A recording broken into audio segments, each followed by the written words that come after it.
The restaurant smelled of burnt coffee and tired dreams. Jasmine Williams moved through it like a quiet rhythm, tray balanced, smile rehearsed, voice low enough to never draw attention. The teal uniform hung a little loose on her frame, its fabric softened by too many washes. Her name tag caught the dim light each time she passed the counter, flashing like a whisper. Jasmine. It was almost midnight when the noise of the diner thinned to a hum. She waited until the last customer left, until the cook's radio fell silent, until the sound of mop water stopped sloshing in the hallway. Then, she slipped into the storage room. The single bulb flickered above her as she sat on an overturned milk crate. In her hands, a cold burger, half wrapped in wax paper. She unwrapped it carefully, the way someone opens a letter they shouldn't be reading. Each bite was small, quick, quiet. Her eyes stayed on the floor. Behind the door, Ethan watched from the shadows of the dish station, his apron still wet, his breath shallow. He had come here undercover, sent by his father to see the problem firsthand. But this wasn't what he expected to find. He thought he'd discover lazy workers or careless waste. Instead, he found her. A woman eating leftovers in silence, trying to disappear inside a world that never saw her. The overhead light buzzed once, then steadied. Jasmine folded the empty wrapper with slow precision and placed it inside a small grocery bag already half full of containers. Leftovers, cold fries, pieces of food others had forgotten but she couldn't afford to.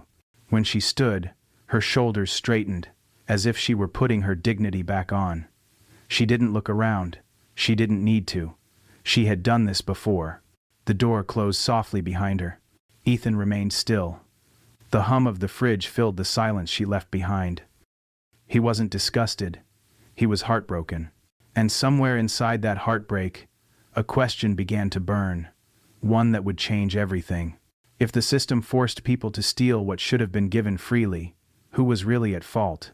He didn't have an answer yet. But he knew this. Tomorrow, he wouldn't be able to look away. The night closed around him, heavy and humming. The folded food wrapper glowed faintly under the light, the only proof that someone had been there, and that someone was hungry.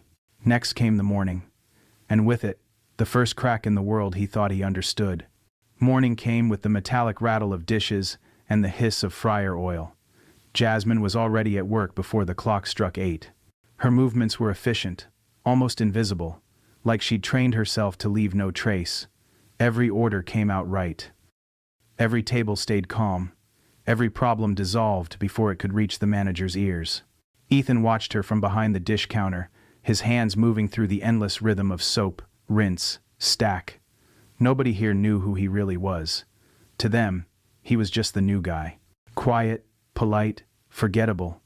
It made observing easier, but what he saw was harder to stomach than the greasy smell that clung to his clothes.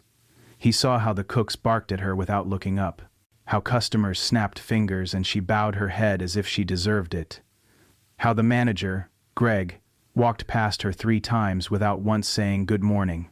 By noon, the lunch crowd arrived. Chaos bloomed. Jasmine floated through it. Steady, calm, almost mechanical. When a man at table 6 spilled his coffee and blamed her, she apologized and cleaned it up without a word. When another waitress complained about sore feet, Jasmine volunteered to take her section too. No hesitation. No thanks given. At one point, Ethan heard one of the dishwashers snicker to another. "She's weird, man. Never talks. Maybe she thinks she's better than us." Ethan's jaw tightened. He said nothing. He was supposed to stay neutral. But watching her endure all of it in silence, it felt like standing by while someone drowned quietly in the shallow end. Later that day, he found Greg in his cramped office, surrounded by receipts and half-empty energy drinks. "Hey," Ethan asked carefully, "do employees still get staff meals here?" Greg didn't even glance up. "Not anymore. Corporate cut that 6 months ago. Cost-saving measure." "Why?" "Just curious." "Well, don't get any ideas," Greg said flatly. "Anyone caught taking food gets terminated. No exceptions. We're installing new cameras next week." Ethan nodded and left, but his mind didn't. 6 months ago, that was when they stopped feeding their staff. That was when people like Jasmine began eating in the dark. That night, when the lights went low and the last order ticket curled at the edge of the counter, Ethan lingered by the back door. The November air slipped through the crack as it opened. There she was, grocery bag in hand. Same quiet pace, same invisible sorrow. She didn't notice him watching. She never noticed anyone watching. The next night, he waited again. She came again, and each time, her steps looked heavier, her shoulders more tired, her bag slightly fuller. It wasn't theft, it was survival, wearing a uniform. And the more Ethan saw, the harder it became to separate his mission from his conscience. He was supposed to write a report about efficiency, management, losses, but what he wanted to write now was one sentence that would never fit in a spreadsheet. We built a system that punishes hunger and calls it discipline. He didn't say it out loud. Not yet. But when Greg gathered everyone the next morning and announced, "New cameras go live Monday. Anyone caught stealing is fired," Ethan caught Jasmine's eyes for the first time. She didn't look afraid. Just tired. 3 days left. 3 days before the system saw everything she tried to hide. And 3 days before he'd have to decide whose side he was really on. Saturday came with the noise of chaos. A birthday party of 15 filled the diner without a reservation. 2 waiters called in sick, and the bacon ran out halfway through breakfast service. Through it all, Jasmine worked like a clock that refused to break. No complaints, no shortcuts, just quiet precision. She didn't even take her 15-minute break. Ethan scrubbed dishes, pretending not to notice the fatigue on her face. But he saw the signs, the faint tremor in her hand when she refilled a pitcher, the way her smile stayed fixed even when no one looked back. By midnight, the diner emptied out. Greg called a quick meeting in the kitchen. His voice was sharp, proud, rehearsed. "New security cameras go live tomorrow. No more warnings. Anyone caught taking food is done. Company property stays company property." Jasmine didn't flinch, but her knuckles whitened around her apron. That night, she didn't go to the storage room. She just clocked out and left early. Ethan followed her outside, half a block back, headlights off. It wasn't right, he knew, but something inside him told him he needed to see where she went. She boarded the last bus. 40 minutes later, it stopped in front of a cracked apartment complex, where the paint peeled from the walls like old bark. She climbed 3 flights of stairs and unlocked a door marked 3C. Then Ethan saw them. 2 children ran out, a boy and a girl, barefoot, grinning. They wrapped their arms around Jasmine, shouting her name. "Did you bring food?" Even from across the street, he heard the small laugh that escaped her. The sound was light, unguarded, like something remembered from a life before exhaustion. She carried them back inside. The lights flicked on, revealing a tiny apartment, bare walls, a sagging couch, a card table that doubled as a kitchen. She unpacked the grocery bag onto the table. A cold burger, half a sandwich, leftover fries. She split everything in half, setting the portions carefully before the kids. Then she sat, watching them eat with quiet relief. She didn't touch a single bite. Ethan's throat tightened. It wasn't theft. It was motherhood reborn from loss. He watched until the curtains closed, until the lights dimmed, and only the hum of the city filled the silence. The next morning, Ethan couldn't bring himself to speak during the staff briefing. Greg bragged about the camera system and corporate oversight. "We're cleaning this place up," he said, thumping his chest. Ethan just looked at Jasmine, now serving table 7. She smiled at a customer's child, wiped the table, and moved on. No trace of what he had seen the night before. At noon, he sent his father a report. Branch 47's problems are operational. Staff morale low. Management detached. Need 2 more weeks. It was a lie, but a necessary one. He wasn't sure yet how to fix the system, but he knew this. Before it destroyed her, he had to try. That night, he waited again by the dumpster. She didn't come. The second night, she didn't come either. By the third, he realized why. She'd stopped eating so her siblings could keep eating. And in that moment, something shifted inside him. This wasn't an investigation anymore. It was a promise. He would not let the cameras decide her fate. Because the system might not care, but he did. And that was the first thing that made him truly dangerous to it. Monday arrived with the uneasy quiet that always comes before a storm. The new cameras blinked to life above the prep counter, silent eyes waiting for someone to make a mistake. Jasmine kept her head low and her hands busy. She worked slower than usual, as if afraid even her movements might betray her. By midday, she dropped a tray of glasses. They shattered across the floor like an explosion of nerves. "I'm sorry," she whispered, crouching to clean it up. Greg didn't look up from his tablet. "Just don't make it a habit." Ethan bent down beside her, helping her gather the pieces. "Are you okay?" "I'm fine." Her voice cracked on the word. She wasn't. That night, she didn't go near the storage room. The security feed showed it empty until closing. The next night, too. The food sat untouched, destined for the dumpster. Ethan watched the footage long after his shift ended. Each passing frame felt heavier. By Thursday, he couldn't take it anymore. He found her refilling napkin holders between lunch rushes. "Mia, sorry, Jasmine," he corrected. "Can we talk?" She stiffened. "About what?" "I know you're going through something. If you need help." "I don't need anything." She cut him off, sharper than he'd ever heard her. "Especially from someone I barely know." He paused. "You don't have to do this alone." She looked at him then, really looked. "My name's on my uniform. That doesn't mean you understand me." And she walked away, her footsteps echoing down the hall. He stood there, feeling useless, until Greg's voice came over the loudspeaker. "Mandatory staff meeting tomorrow morning. Attendance required." Friday. The day, everything broke. When Ethan entered the break room, the staff were already gathered, whispering. Greg stood at the front with his laptop. His expression was tight, smug, certain. "I want everyone to see this," he said, turning the screen toward them. Security footage flickered to life, grainy black and white. Jasmine in the storage room 6 days ago, packing food into her grocery bag. "This was from before the new cameras," Greg continued. "Archived footage. What you're seeing is theft." She did not, and my doubt did not doubt. Game doubt. The room went silent. Jasmine sat frozen in her chair. "Jasmine," Greg said, his tone almost rehearsed. "Do you have anything to say?" Her voice faltered. "This is a terminable offense. You understand that?" She opened her mouth again, but no sound came. "They were leftovers," she finally whispered. "Food that was going to be thrown away." "That's not your decision to make," Greg replied coldly. "Company property is company property until it's in the dumpster. And act with suction. So, it's better to waste food than to let someone eat it? It's about following rules." Ethan could see her trembling, but she stood anyway. "I have 2 siblings," she said, her voice shaking but rising. "They're 8 and 6. Our parents died in a car accident 3 years ago. I work 50 hours a week and still can't afford rent, bills, and food. So yes, I took leftovers. I'm not sorry for feeding my family."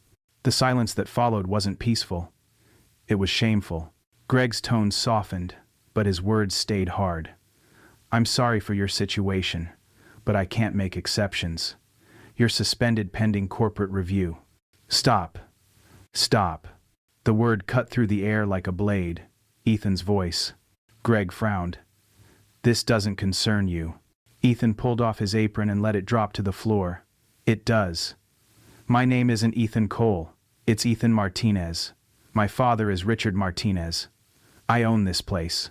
The room erupted, gasps, whispers, disbelief. Greg went pale.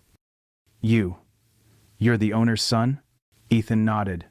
"I came undercover to understand why this branch is failing. And now I know." He turned to the staff, his voice calm but steady. 6 months ago, corporate cut the staff meal program.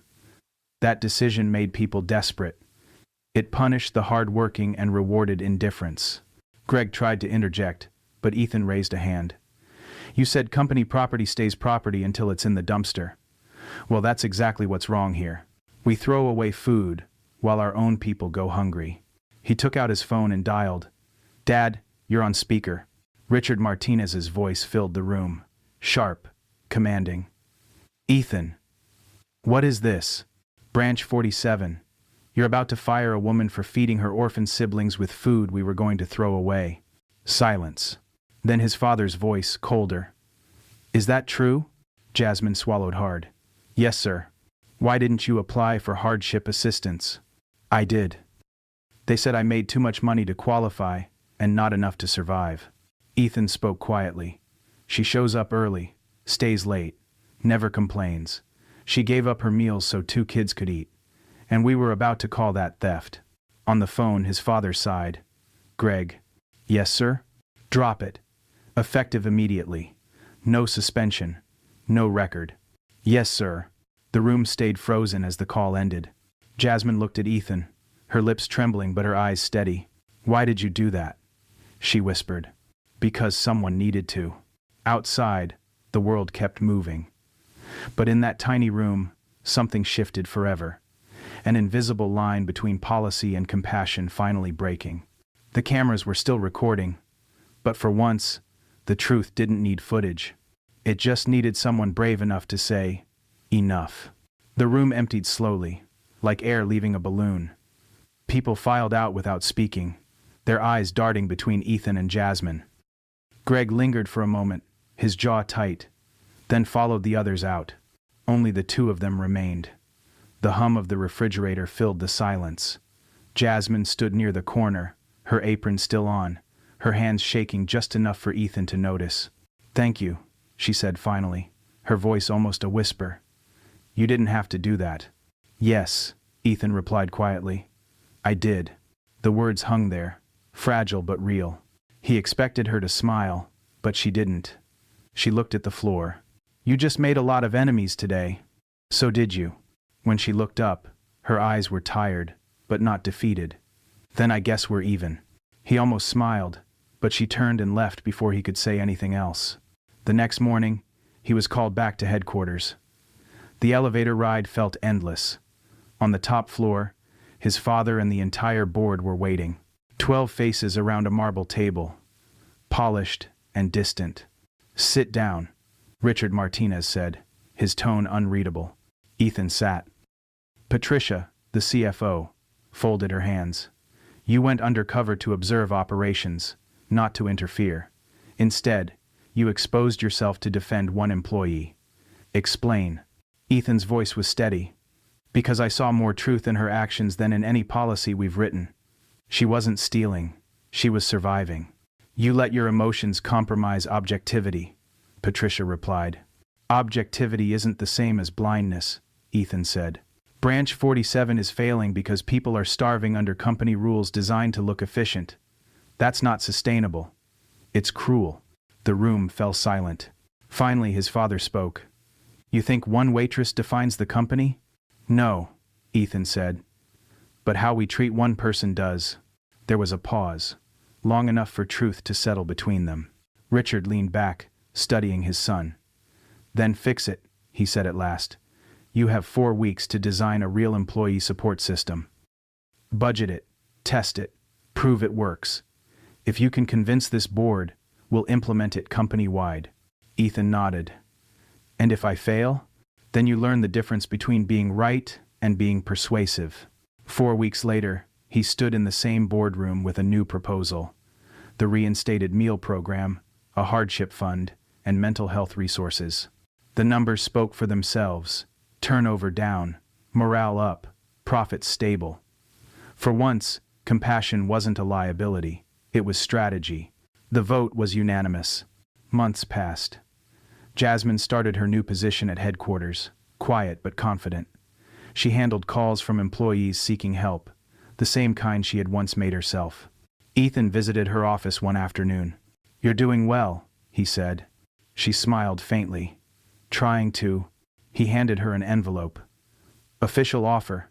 Program manager, employee relations. Her eyes widened. You're serious? However, it's yours if you want it. She looked at him for a long moment. Why me? Because you understand what the numbers can't measure. She nodded slowly. Then, let's make sure no one has to eat in the dark again. He smiled. That's the plan. 6 months later, Branch 47 looked alive again. The staff meal line was back, laughter filled the kitchen, and Greg, now reporting directly to Ethan, had learned how to say thank you. At a corner table, Ethan watched the lunch rush with quiet pride. The place smelled of coffee, not despair. People worked like they mattered, because now, they did. His phone buzzed. A message from Jasmine. Carlos's essay. My hero is the man who helped my sister. He showed that even big companies can have a heart. Ethan stared at the screen for a long time, then set the phone down. Outside, sunlight spilled through the diner windows, the same light that had once felt cold and distant. Now it felt earned. In the quiet, he whispered to himself, justice doesn't always need noise. Sometimes it just needs a heartbeat, and the hum of the diner answered back, steady, human, alive. A year later, the diner at Branch 47 no longer felt like the same place.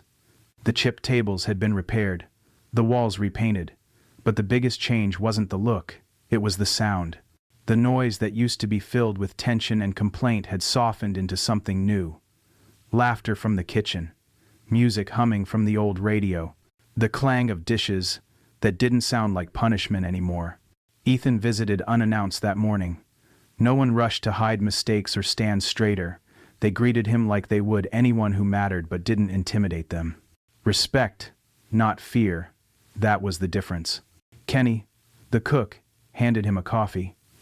You know, boss, ever since the new meal plan came back, people stop arguing over leftovers. It's funny how full stomachs make peaceful shifts. Ethan smiled. People work better when they're not starving.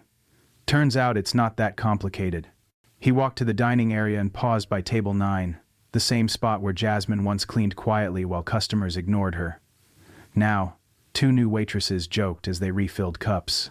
Their laughter carried like sunlight. At headquarters, the program Jasmine helped design had grown into something far beyond meals. There were scholarship funds, childcare stipends, emergency loans. Employees called her the heart of the company. That evening, she stood in front of a crowd at the annual company meeting, something Ethan had insisted she lead. The same woman who once hid behind an apron now stood before executives and staff alike. When I started, she began softly, I thought work was about survival. But someone reminded me that survival isn't living. Living means being seen, being valued, being allowed to rise. She paused, eyes finding Ethan in the front row. So, today, I'm here to say thank you to everyone who believed one act of compassion could change an entire company. Applause filled the room, but Ethan barely heard it. His mind went back to that night, the cold storage room, the half-eaten burger, the quiet shame that turned into strength. Later, as the event ended, Jasmine approached him. You know, she said, sometimes I still dream about that old diner, the lights, the hum of the machines. He nodded. It taught us both something. There's not lakes that work spirited. And we find, I great minest. What's that? That change doesn't always start from the top. Sometimes it starts in the dark, with someone who refuses to give up. She smiled. And sometimes it needs someone who finally listens. Outside, the city glowed against the night. Neither of them spoke for a while. The silence between them wasn't heavy. It was full. Ethan looked up at the building's reflection in the glass, the same one that bore his family's name. For years, it had stood for power, profit, pride. Now, it stood for something different, for decency, for dignity, for the quiet kind of justice that never needed applause. As they parted ways, the faint hum of the city rose again, a sound like breath, like balance restored. And for the first time, Ethan understood that true leadership wasn't about being seen. It was about seeing others, even when the world refused to look. That was his inheritance now. Not wealth, not legacy, just the echo of a promise kept. It was late when Ethan returned to his apartment. The city outside his window glowed like 1,000 small stories happening all at once, each one unseen, each one waiting to be heard. He sat at his desk, surrounded by old reports and new ones. Numbers, projections, profit margins. But now, each spreadsheet carried something invisible between the lines. He had learned to read the silence behind the data, The lives that numbers never captured. His phone buzzed. A message from Jasmine. The kids wanted to show you something. She attached a short video. Two children sat at a worn kitchen table, laughing as they unpacked dinner. Fresh food, real meals. The boy waved at the camera. "We don't eat leftovers anymore," he shouted. The girl added shyly, "Thank you, Mr. Ethan." The video ended, and for a moment, the apartment felt impossibly quiet. Then, somewhere inside that quiet, he heard it. The same hum that once came from the diner's machines, steady and alive. It wasn't mechanical anymore. It was human. He leaned back, exhaling slowly. That sound had followed him from the beginning, from the dish pit, from the dark storage room, from the boardroom arguments and the applause that came too late. It was the sound of people holding on. He remembered what Jasmine had said. Sometimes justice doesn't make noise. It just breathes. He closed his laptop, turned off the lamp, and let the city light spill through the window. Tomorrow would bring another meeting, another decision, another set of numbers to explain. But tonight, for once, that didn't matter. The system was still flawed, but it was changing, and that was enough. He whispered softly, as if to no one, "We're not done yet." The hum answered back, blending with the faint rhythm of the city below. It wasn't applause. It wasn't music. It was the sound of something better, something lasting. The sound of a promise still alive. Years passed. The name Martinez Group appeared in headlines again, but for a different reason. Not for expansion, not for profit margins, but for culture, for people. The company once known for layoffs and lawsuits was now a case study in compassion-based leadership. Business schools wrote about it. Journalists called it the quiet revolution of the restaurant chain. And at the heart of that story were two names, Ethan Martinez and Jasmine Williams. They didn't share an office. They didn't need to. Their paths crossed often enough. Strategy meetings, employee outreach projects, scholarship ceremonies. Each time, the exchange was brief, but genuine. Two people who had once stood on opposite sides of a power divide now walked the same path. At one of those ceremonies, Jasmine gave a speech to a group of new hires. She wore a navy suit, crisp but unassuming. "If you ever feel invisible," she said softly, "remember, visibility doesn't start when others see you. It starts when you decide not to disappear." The audience applauded, but Ethan, standing off to the side, only smiled. That single line carried more truth than any boardroom could hold. Afterward, as they stood watching the employees mingle, Jasmine said quietly, "I still go back sometimes, to Branch 47, just to see it." "How does it look now?" he asked. "Different," she said. "Brighter." They painted the walls yellow, and someone hung a sign in the break room. It says, "People first, always." He nodded slowly. "You wrote that?" She smiled faintly. "No, Kenny did." That made him laugh. "Guess we're contagious." The city outside their window shimmered under the late afternoon sun. In the distance, car horns blended with music and laughter, the chaos of life moving forward. Ethan turned to her. "Do you ever miss the diner?" "Sometimes," she said, "but not the hunger." He understood what she meant. Hunger wasn't just for food. It was for dignity, for fairness, for a chance to breathe without fear. That night, when he returned home, he found an envelope waiting on his desk, handwritten, rare in a world of digital everything. Inside was a single note in Jasmine's steady handwriting. "Thank you for seeing what others refuse to see." Beneath it, a small drawing, a tray, a light above it, and beneath that, 3 words. "We fed the silence." Everyone right towns of the top it. He set the note beside the first corporate report they had ever co-written, the one that redefined company policy. The contrast made him smile. A world measured in data, saved by empathy. Outside, the city lights flickered against the glass like stars that had fallen to earth. Ethan whispered, half to the window, half to memory. "People remember the noise of injustice, but what lasts is the silence after it ends." Yorley said. He turned off the light, leaving the note on his desk, to catch the glow of the skyline.